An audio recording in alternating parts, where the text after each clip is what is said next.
पापा से ये नहीं पूछना था।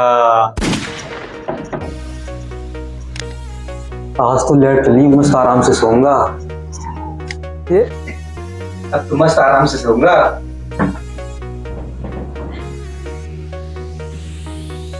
अरे यार, इस लेट को भी अभी जाना था। मम्मी, हाँ बेटा। आपसे मैंने कितनी बार कहा है कि घर में इन्वर्टर लगवा दो, मगर नहीं। हाँ, तेरे बाप के 10 बिजनेस चल रहे हैं, जो इन्वर्टर लगवा देना। मम्मी आपसे तो कहना बेकार है, मैं सीधा पापा से कहूंगा। हाँ चल, कह देना। A few moments later. लगता है पापा आ गए। पापा, अबे बोलना।